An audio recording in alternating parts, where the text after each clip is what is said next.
Bonjour, bienvenue dans la série sur l'électrodynamique classique. Donc continuons sur la polarisation. Alors on a vu la polarisation linéaire et circulaire, les deux polarisations linéaires indépendantes qui permettent de construire toutes les autres polarisations.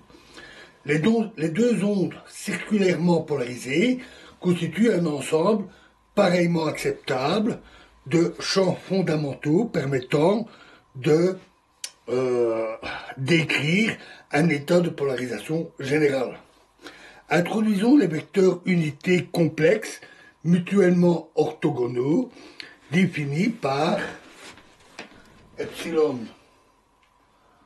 plus ou moins égale à 1 sous racine de 2 epsilon 1 plus ou moins i epsilon 2. Epsilon plus et epsilon moins sont ainsi les vecteurs de polarisation directement des ondes circulaires que nous avons vues. Ces vecteurs vérifient epsilon plus ou moins astérisque fois epsilon moins ou plus est égal à 0. Epsilon plus ou moins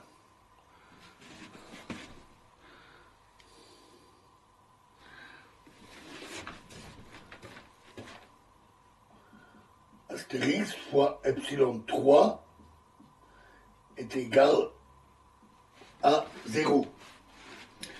Et epsilon astérisque plus ou moins fois epsilon plus ou moins est égal à 1. Avec epsilon 3, ils font donc un repère orthonormé. On obtient alors la représentation générale suivante, équivalente à celle que nous avons vue. E xt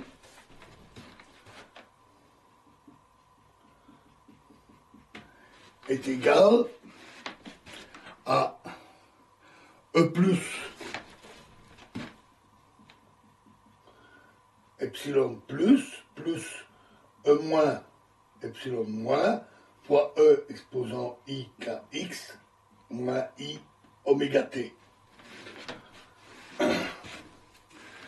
Où E plus et E moins sont des amplitudes complexes quelconques.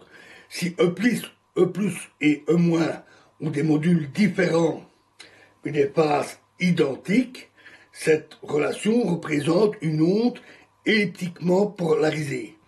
Les axes principaux de l'ellipse de polarisation étant confondus avec les directions de epsilon 1 et epsilon 2. Le rapport du grand axe au petit axe de cette ellipse est égal à 1 plus R sur 1 moins R, où R est donné par E plus sur E moins. Dans la même phase, donc c'est pas un problème pour faire la division. Si les amplitudes ont des phases différentes, c'est-à-dire si E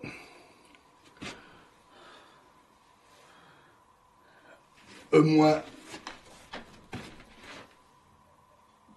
E plus sur E moins égale R fois E exposant I alpha,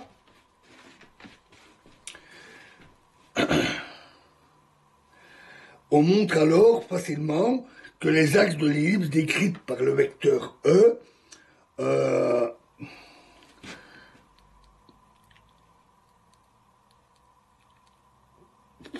font un angle, présentent un angle alpha 2. Donc on a comme ceci,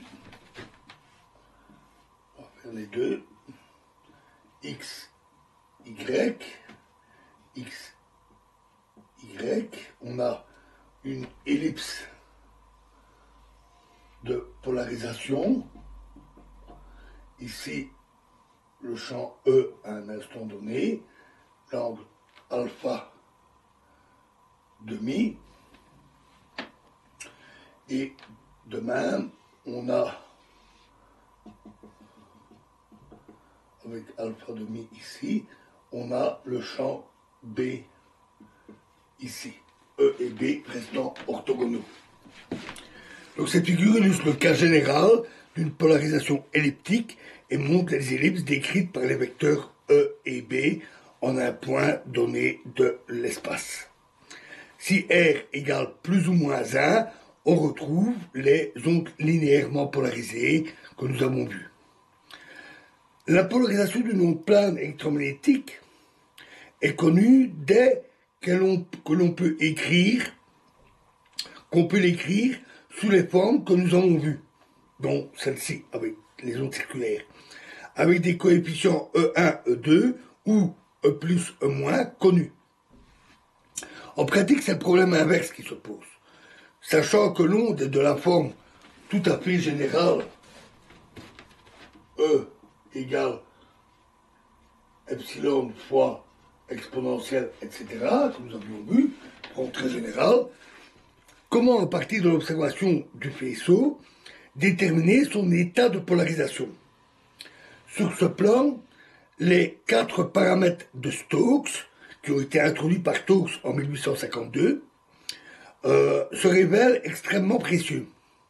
Les paramètres sont des fonctions quadratiques de l'amplitude du champ et se déterminent par de simples mesures d'intensité réalisées avec un polariseur linéaire, c'est-à-dire un filtre qui ne laisse passer que la polarisation linéaire dans une direction donnée, et une lame quart d'onde, ou des instruments équivalents. Ces mesures déterminent complètement l'état de polarisation de l'onde. Et donc nous verrons ça plus en détail dans la prochaine vidéo. Je vous remercie.